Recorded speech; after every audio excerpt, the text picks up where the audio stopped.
Thank you. Thank you so much, sister. It's lovely to see you, and I'm so happy that you're hanging in there with the Anukampa project, and even it's not necessarily all smooth going, and it takes time.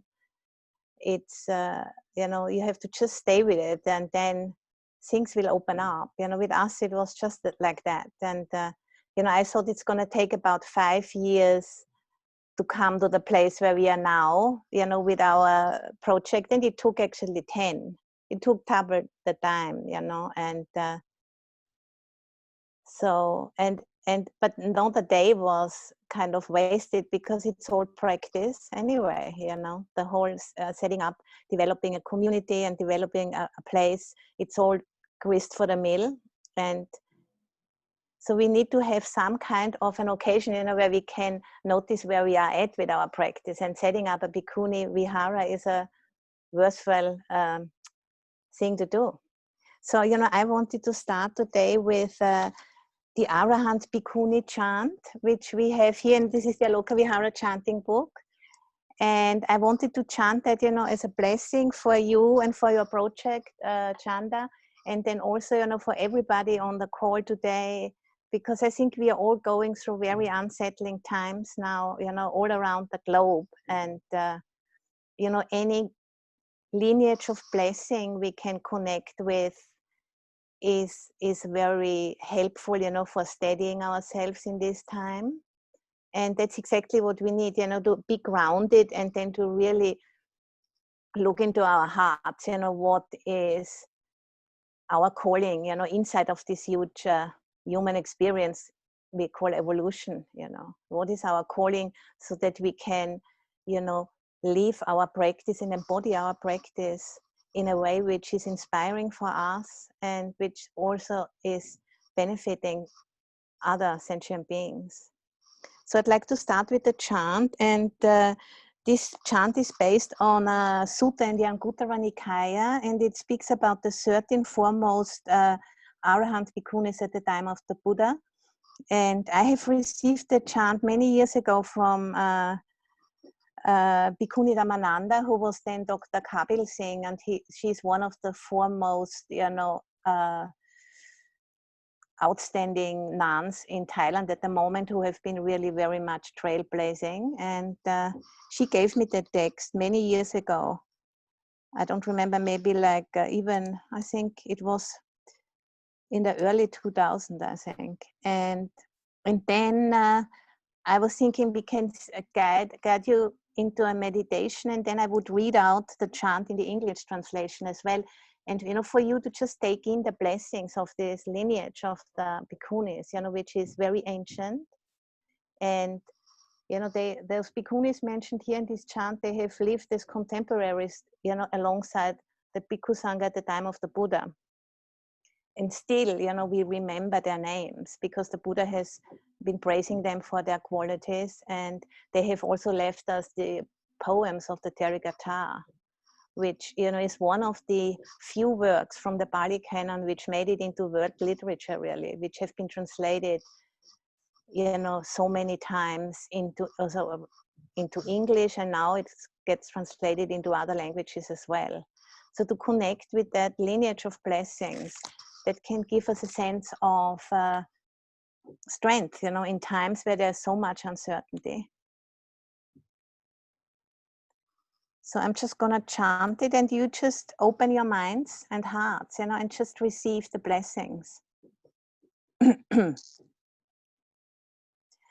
Ratanyunang bhikkhuninang gotami chinamatu cha tapita akatanam hisata soting karotu Mahapanyanang akata ke materiti pakata Savika Buddha Seta Sasata Soting Karotu Teriyu Palavanna Chaiti Mantina Muttama Savika Buddha Seta Sasata Soting Karotu Vinyayatarinaanga patta charati visuta tapita akatanam hisata soting karotuvo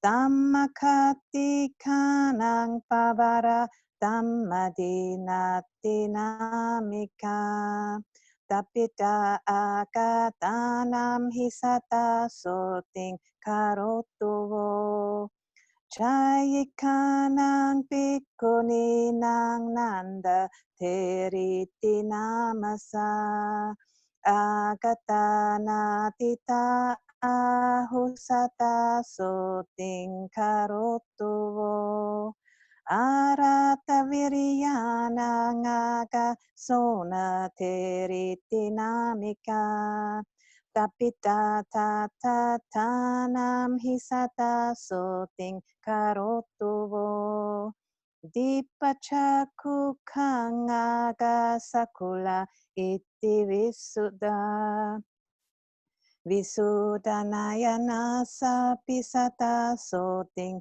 karotuvo Kuntala kesi pikuni kipa pinyana muttama Tapita yevatanam hisata soting karotuvo Teri pada kapilani puppachati namanusari Tasangeva pikuninang sata soting karotuvo Teritu pada kachana mahapinyana muttama Chinena sukhatukang sasata soting karotuvo Lukachi varatari nangaka kesapi gotami Tapita akatanam hisata soting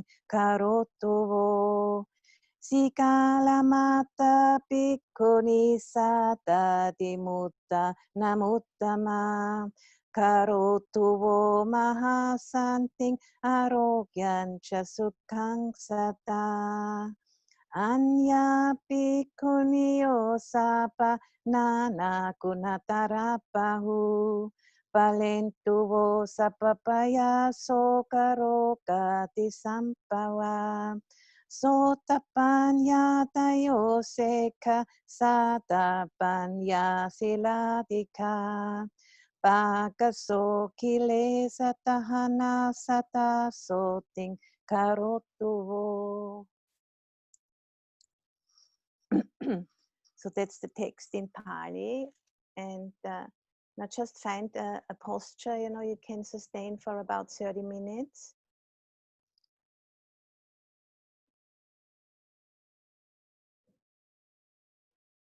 And bringing the body and the mind together, but just becoming aware of the weight of the body sitting on the cushion or on the chair.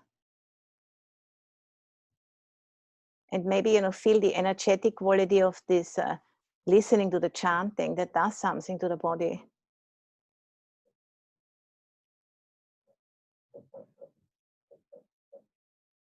It certainly does something to the energy of the one who is chanting.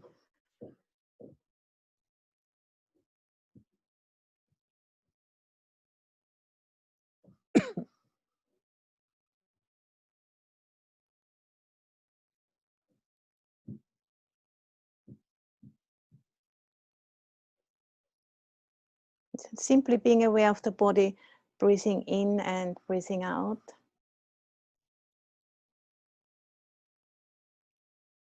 And whenever the mind wanders off, which it naturally does, just gently bringing it back, familiarizing the mind with an object which isn't particularly exciting. It's just the body, just the breathing, just nature.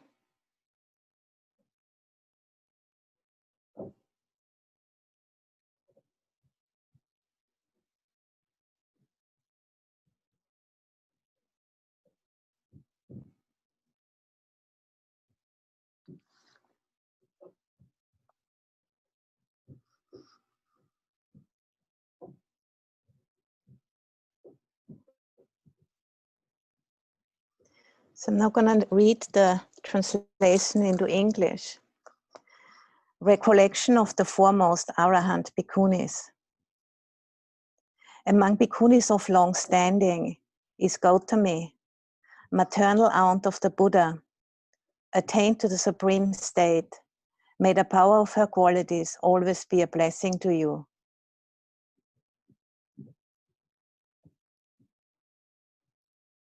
As foremost in great wisdom, Kaimateri is renowned, disciple of the excellent Buddha. May the power of her qualities always be a blessing to you. Uppalavanateri is the highest of those with psychic powers, disciple of the excellent Buddha. May the power of her qualities always be a blessing to you. As the foremost among Vinaya experts, Patachara is famous, attained to the supreme state. May the power of her qualities always be a blessing to you. As the most excellent of Dhamma teachers, Dhammadina is named, attained to the supreme state. May the power of her qualities always be a blessing to you. Among nuns who cultivate meditation, Nanda Teri is named, established in the supreme state. May the power of her qualities always be a blessing to you. As the foremost of energetic ones, Sona Teri is named, established in that state. May the power of her qualities always be a blessing to you. As the foremost of those with the divine eye, Sakula is famous. With seeing well purified, may the power of her qualities always be a blessing to you. Kundalakesi Bhikkhuni is the most excellent of those with quick intuition. Established in this very state, may the power of her qualities always be a blessing to you. Parakapilani is the foremost of those remembering previous births. May the power of her qualities always be a blessing to you. Padakachana Teri is the greatest of those with higher knowledges. Having conquered pleasure and pain, may the power of her qualities always be a blessing to you. Kisa Gotami is the foremost of those wearing coarse robes. Attained to the supreme state, may the power of her qualities always be a blessing to you. Sikalamata Bhikkhuni is the highest of those resolved on faith. May the power of her qualities always bestow great peace, health, and happiness on you. May these and all the other qualities of the Bhikkhunis dispel all fear, sorrow, and illness. Those who are stream enterers and all others in training, endowed with faith, wisdom, and virtue, with impurities partially burned away. May the power of their qualities always be a blessing to you.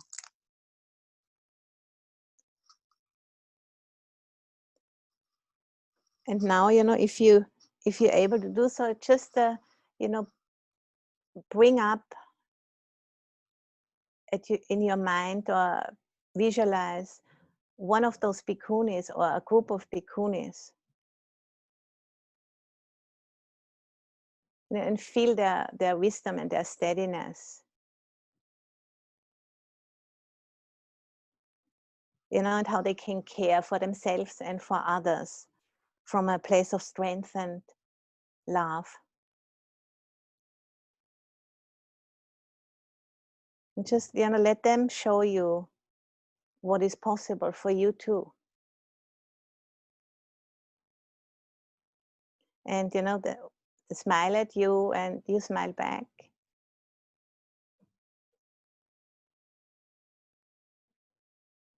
Because it's those very same qualities, which live in you. Otherwise, you wouldn't be able to recognize them or visualize them.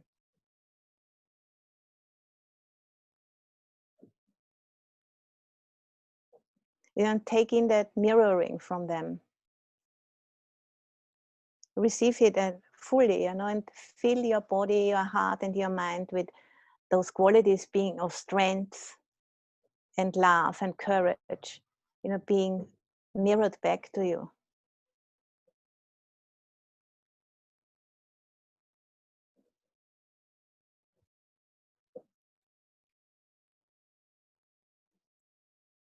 And then, the bhikkhuni reaches under her robe and pulls out a gift for you. And, you reach out your hands and she puts a little gift into your hands. Which is going to be a clear symbol of what you need to practice with in order to develop that steadiness, that grounding, that courage. And just, look what it is. And if you can't quite see it, maybe you have to unwrap it or hold it to the sunlight to see what is it. A very clear symbol of what you need to stay steady, loving, and strong in these very difficult times.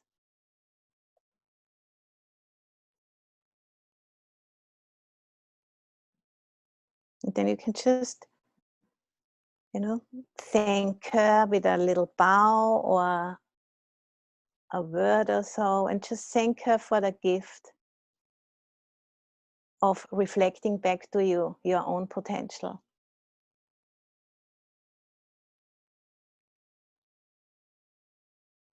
And she says, we are here and you can always connect with us when you need a boost.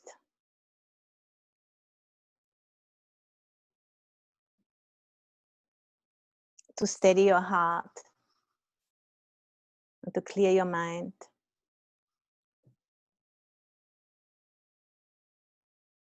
To have that steadiness and love in the midst of it all, in the midst of great uncertainty.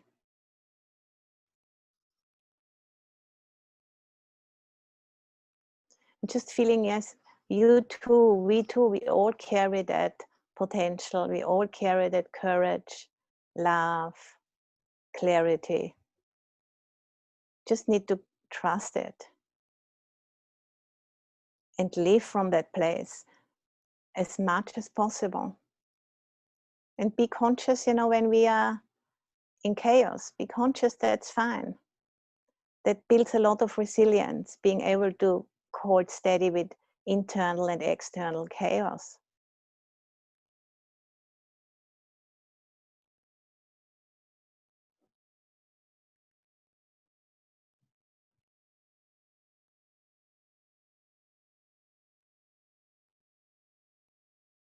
So really taking that in, breathing that really down into the body, down to the tips of the toes and the tips of the fingers.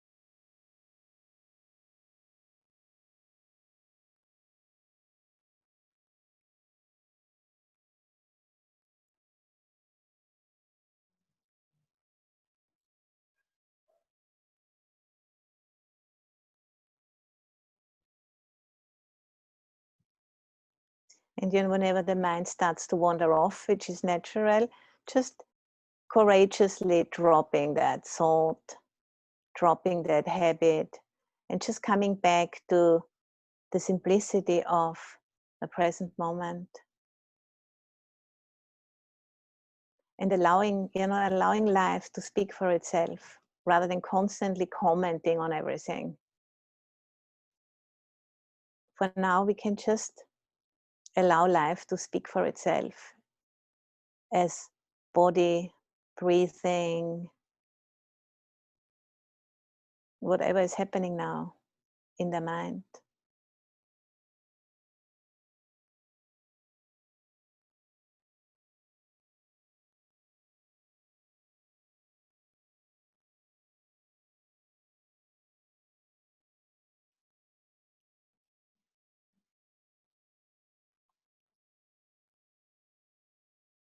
So, and for the remainder of the meditation, it's another 15 minutes or so. I leave you to yourself.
And for the last few minutes of the meditation, to really look at impermanence in the body or in the mind, sounds.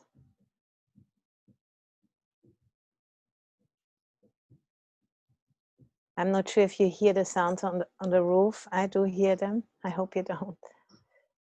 Lots going on here. Movement, which is life is movement.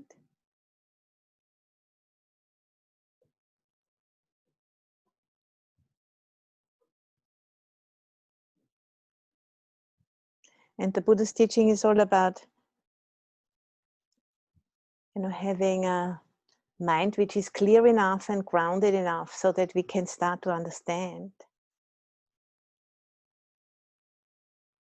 those patterns and have a perspective on those patterns, inside and outside the skin, so to say.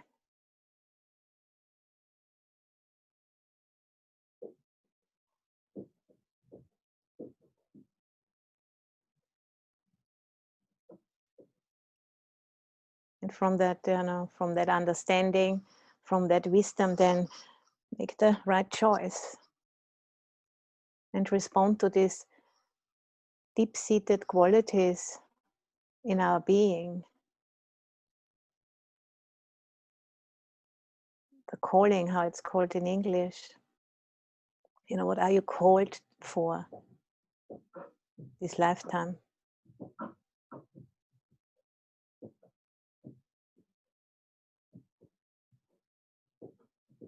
And if we are really coming from that place, if we are really connected to that place, it's much easier to stay grounded in the midst of great uncertainty and difficulty. It doesn't need to be like a big thing, but just what is it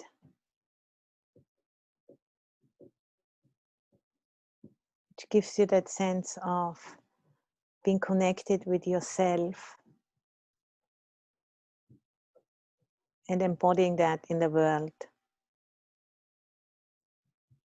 And at the same time, not getting lost and being swallowed up.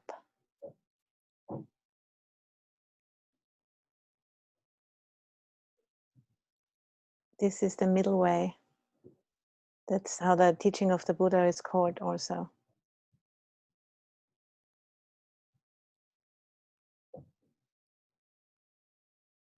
To really live your true values, and at the same time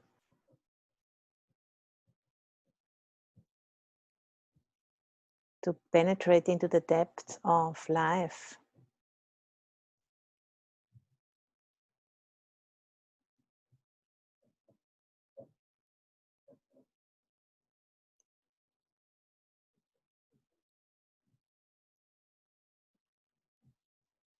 The meditation doesn't solve all of our problems magically, certainly not. But it gives us that foundation from which to meet them. And that's as good as it gets. And makes all of the difference.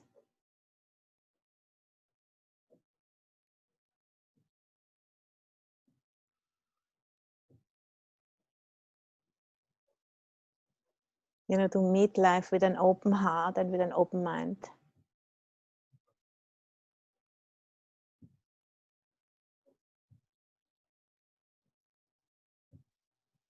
And the Arahant Bhikkhunis, they very much embody that strength and that gentleness at the same time. And at a time, where there is so much change and uncertainty, they come back to us, in our lives now, because we need that gentle strength.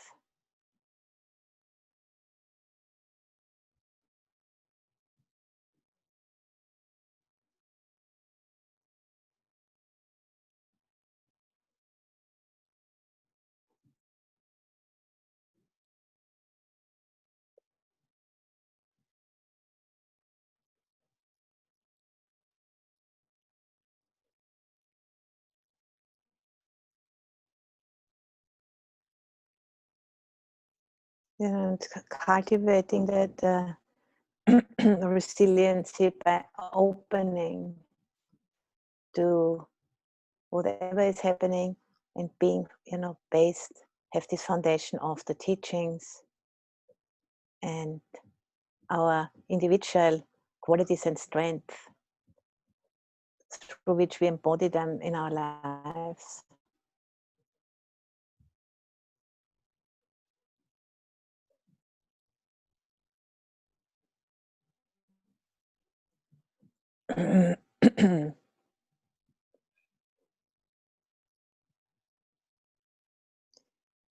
I have unfortunately forgotten again to bring a bell, so Chanda, do you have a bell handy to ring? Otherwise we have to do without. Please ring it, sister. You're muted, Chanda. Can you ring a bell?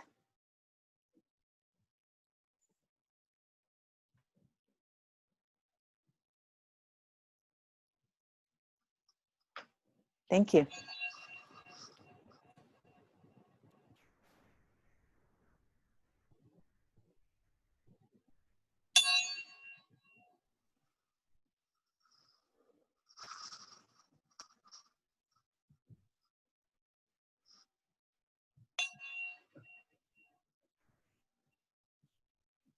Thank you.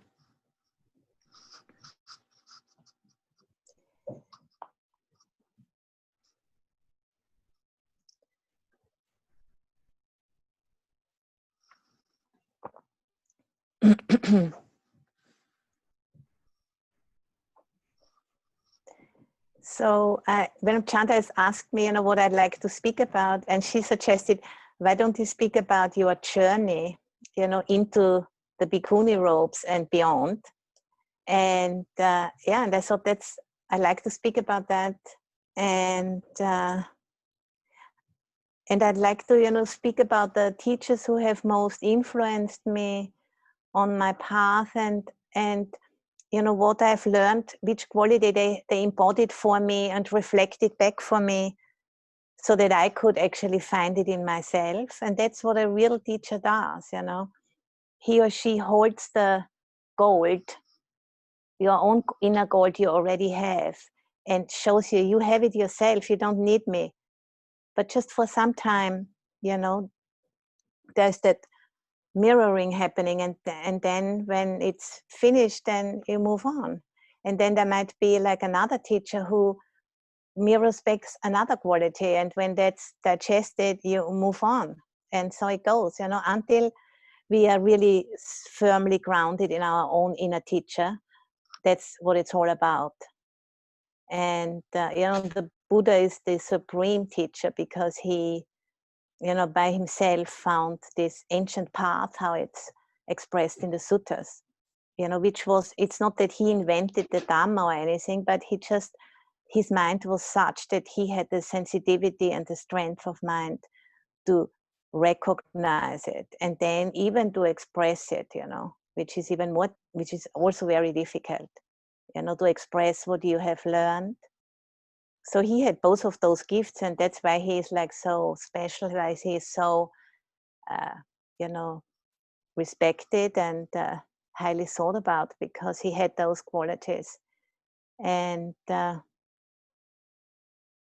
so now I start about my journey. I'm on that journey too, and I'm so glad that I met this teaching, because I was rather struggling at this time, when I felt I was ready for something completely different than what I'd been doing all the time before. And I had been studying cultural anthropology in Vienna, and worked in a quite successful dance theater in Vienna, which some of the Austrian people might know. It was then called the Serapions Theater. Now it's called Odeon. And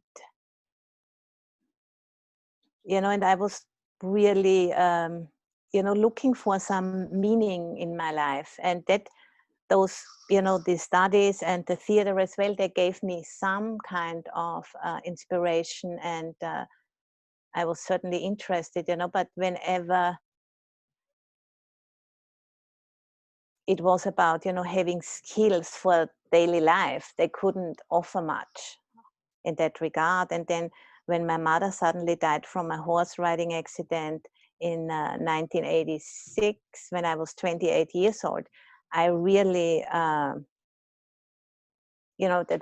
need for some kind of guidance on what life is all about really exploded wide open. And I just felt like I really need to have some framework. And as it said, generally when the disciple is ready, the teacher appears. And so it was with me also. I had traveled, to Thailand with a friend, and one day I found myself on a bus station in Suratani in the south of Thailand. And there was like a young Western man there with a shaved head, all dressed in white, which, is a rare occasion to see a Western man at that time in this, in the south of Thailand. And I went up to him, and believe it or not, he was Austrian. I mean, that was very, very kind of a surprise for me. And he had gone to the same hotel management school as I had gone, just 2 years before me. I had never met him. So and then I said, "Oh, you're looking rather strange, what are you doing?"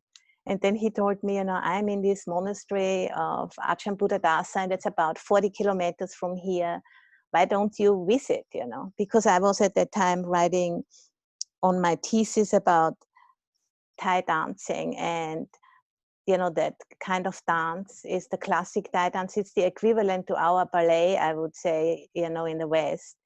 And it deals a lot about the Deva realms. And so it's deeply connected with Buddhism. So I thought, I need to know a little bit about Buddhist life and need to look inside of a monastery.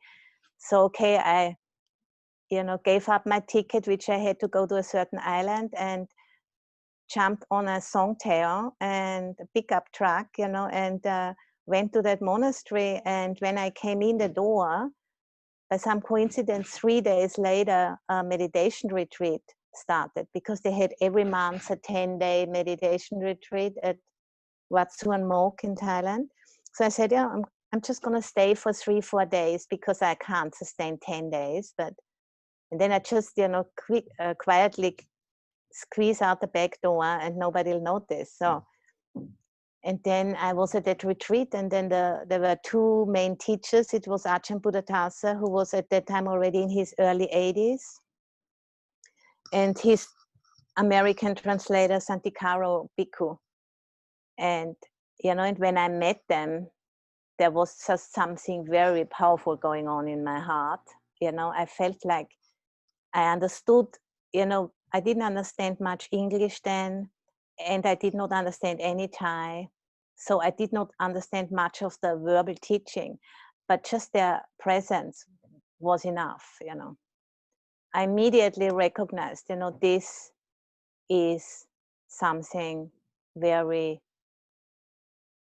much in the direction what I'm looking for, some kind of a foundation for a life, really. Something really sturdy. And then, I was contemplating, what is it what is so powerful, in so a palpable presence of especially of the old Thai master. What is it? And then, to my dismay, it was like kind of, it's about ethics, it looks like. He has no remorse, and he is totally grounded in just being who he is. And the sense of equanimity of really being fully yourself, because you have no remorse. So then I all kind of added it all up, and I was thinking, I'm not very good on the ethics front myself at this time. And so I felt inspired, to kind of shape up. And then, at that time I was married with a man in Thailand, and I had a pretty rough life in some ways. And so I kept returning back to the monastery again and again, and I really noticed, when I'm in the monastery, I don't need a lot of stuff, what I need when I'm outside, because of all of the difficulties I had, I needed certain kind of ways of distracting myself, really. And I just didn't want to do that anymore. So I ended up getting divorced from my husband and then moved to the monastery, which was rather like a classic kind of career. You can hear about women doing that. I would never thought that I would ever do this, but it happened. And then I stayed there until my teacher became, very, very ill. And it was clear, he would not live for much longer. So then there was the question, what I'm going to do next? I don't know. And I was just like opening up myself. And suddenly I found a chanting book in English in the Dhamma hall there. And it said Amaravati Buddhist Monastery, England. And then I thought, okay, I'm going to go there next. And then, we didn't have email then, and this was 30 years ago or more. So I wrote a letter, and then I had to wait a long time to get a letter back. And then they were saying, yes, you can come. It's not going to be what you think, but, you can come. And I went there, and I never left, actually, for a very long time. I became an anagarika.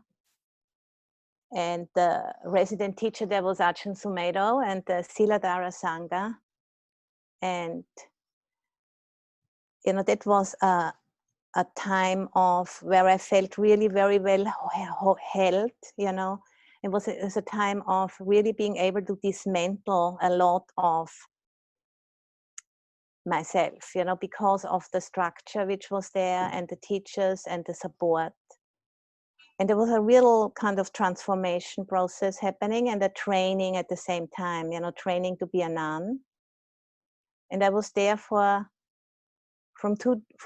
92 till 2009, with some short, breaks when I was going on pilgrimage to India and things like that, and traveled a bit to Nepal and Thailand also. But almost the whole time I was there at Amaravati and also Chithurst.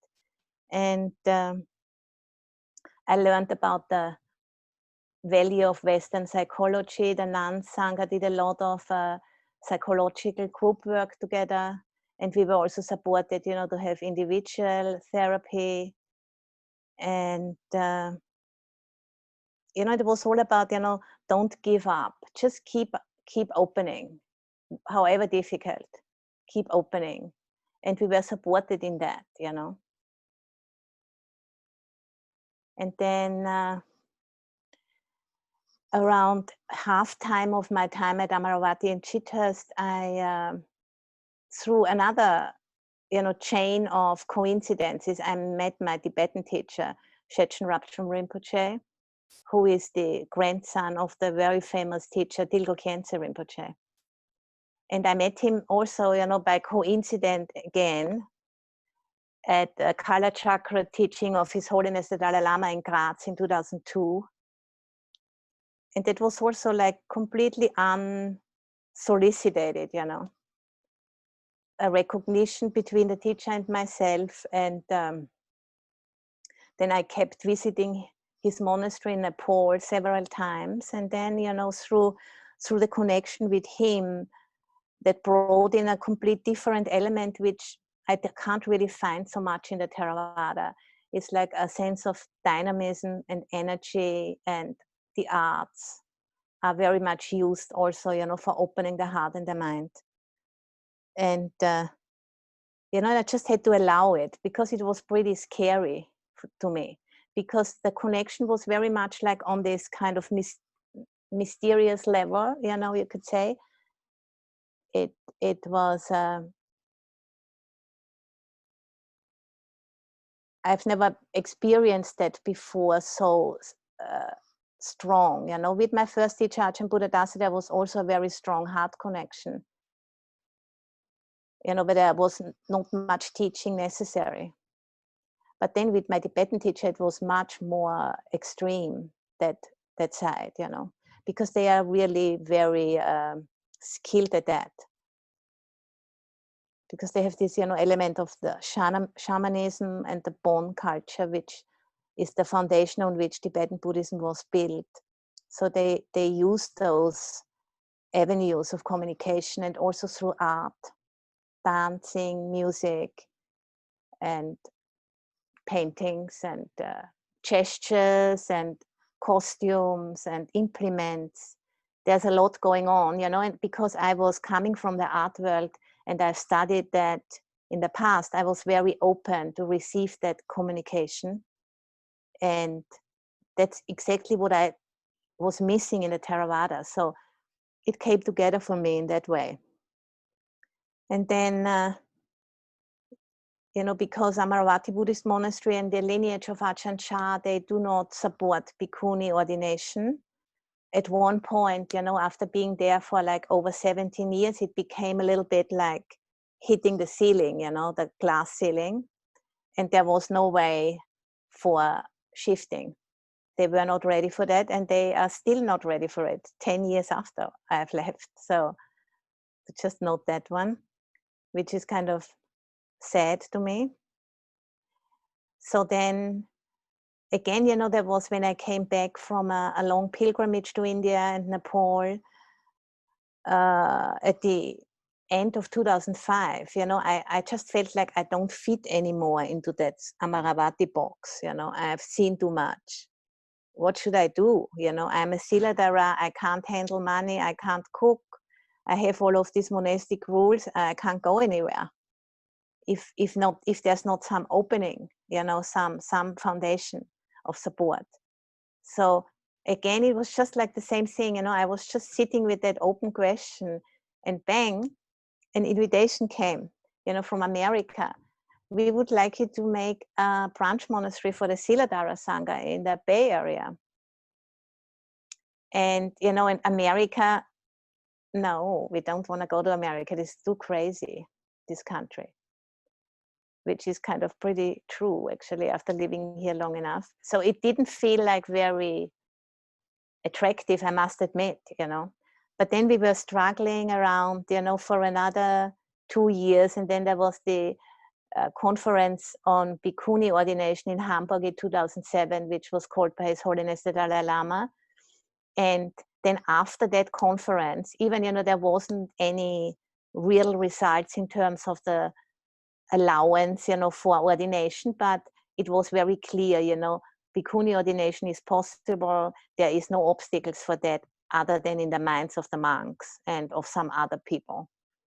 And then after that, you know, Amaravati Buddhist Monastery and the whole Bhikkhu Sangha, they started to really crack down on us nuns, you know.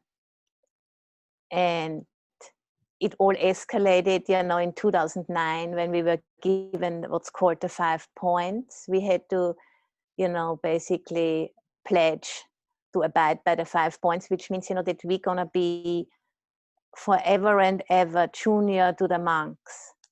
We ever and ever going to be novices, because that was the Siladhara ordination was kind of a mix between Samaneri and Bhikkhuni ordination. And yeah, so that was the story. And then you know, the whole nun sangha broke kind of apart, and half of the nuns disrobed. We were about 25 nuns at that time, I think, kind of. I'm not exactly sure, but we were quite a few nuns, and also anagarikas. And so half of them disrobed and went back to their respective countries and professions, and, you know, did things. And half of the nuns just stayed there. And me and Ayananda Bodhi, who spoke just, I think, a few weeks ago also for you, Ayachanda, right? And the two of us plus 2 other Siladhara, we took up this invitation, you know, to make a branch monastery here in America. And then after meeting Ayatata Loka,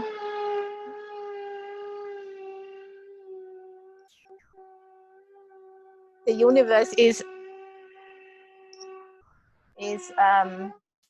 cringing, isn't it?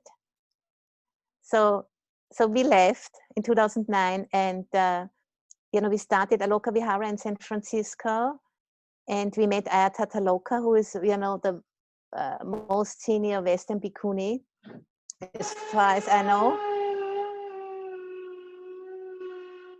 I think I'm gonna say something, maybe.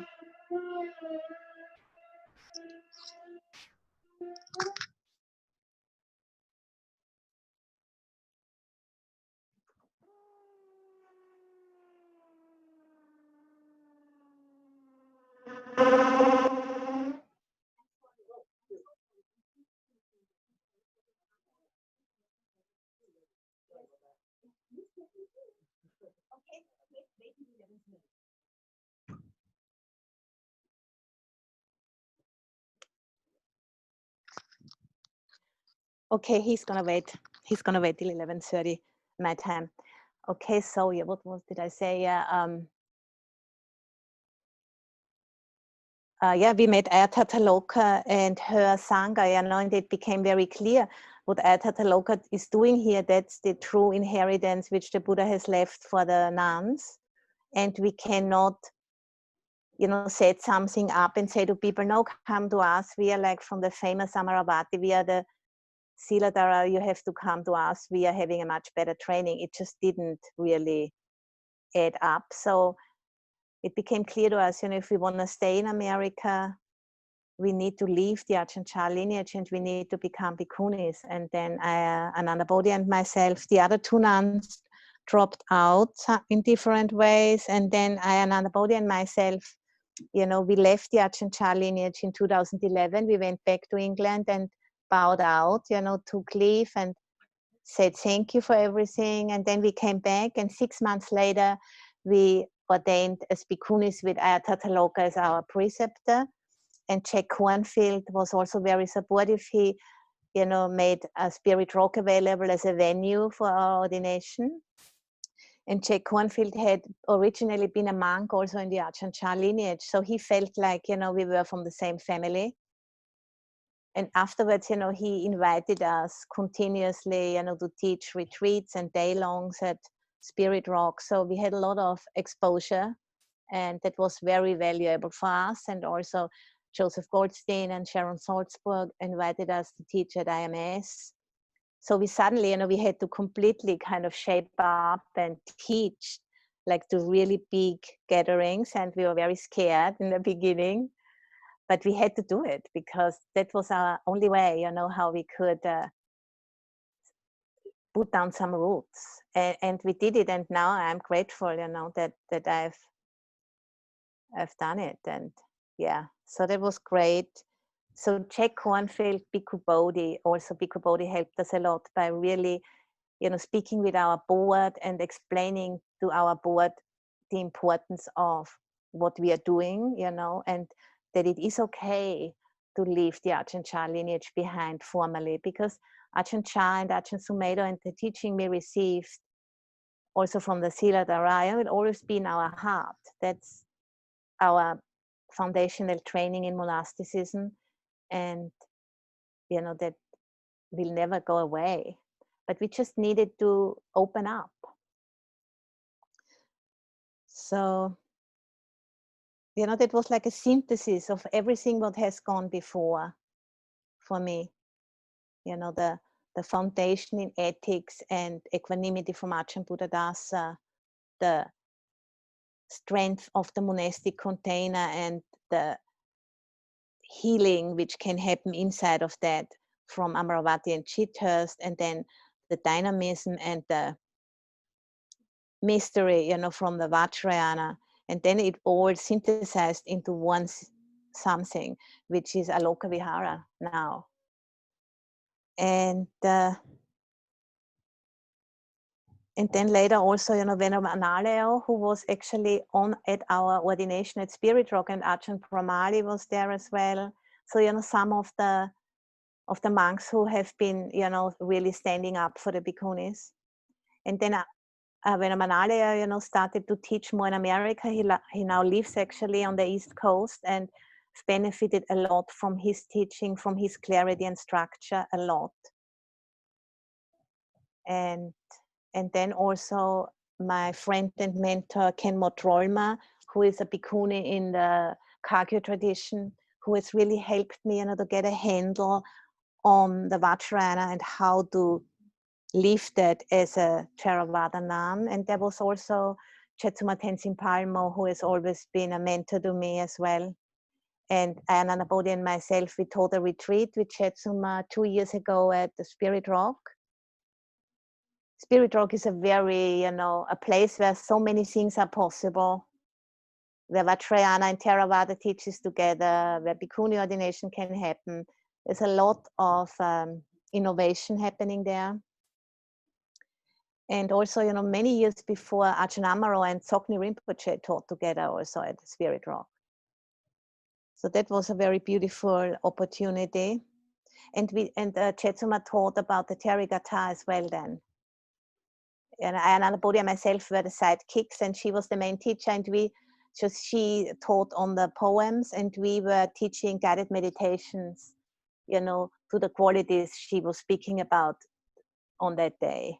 So that was a very beautiful way of working with her together. And also, maybe that's interesting, I finished the Ngöndro, you know, which is the preliminary practices in Vajrayana Buddhism, which is you know, like about 800,000 things to do, prostrations and mantras and visualizations and all of that. So it took me 7 years to do it, you know, on the side, so to say, because I had to, you know, work and set up a Loka Vihara and be teaching and so on. And then in my kind of free time, you know, I was getting the Ngöndro done, and that was very important for me as well, to have that foundation, you know, which is a foundation which is very much built on devotion and on the willingness, you know, to kind of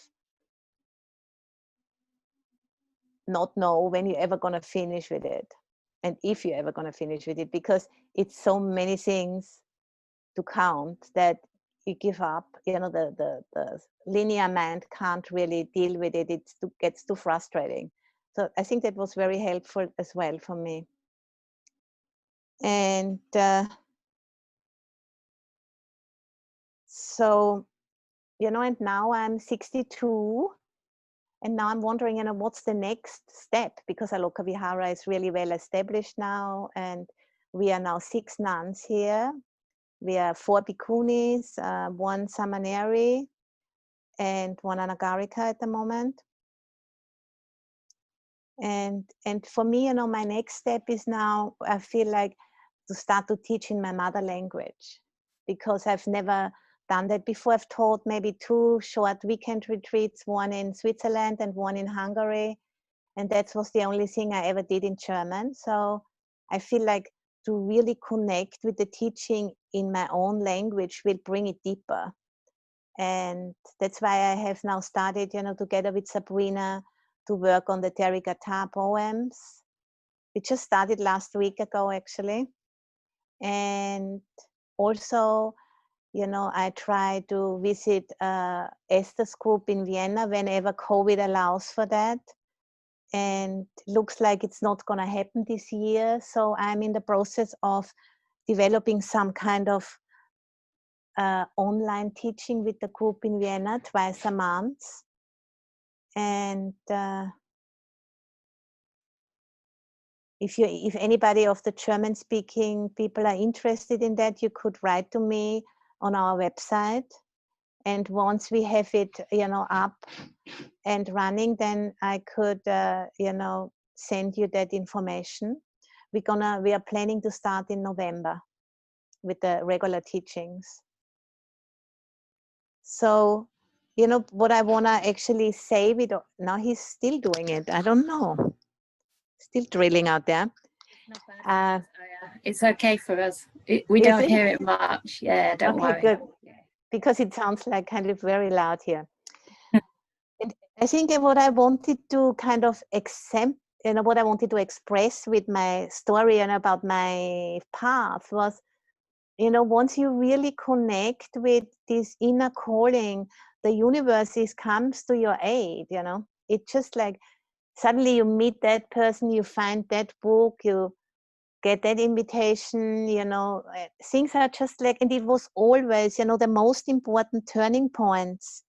I've written it down, you know, because so I don't lose track. I can see, you know, the most important turning points on my journey. It was always things which came from outside, so to say, you know, outside of myself. The meeting the man at the bus stop in Suratani, then, you know, finding the chanting book in Suanmoke, then having that mysterious kind of communication with my first Tibetan teacher, getting the invitation from America, and then also, you know, now meeting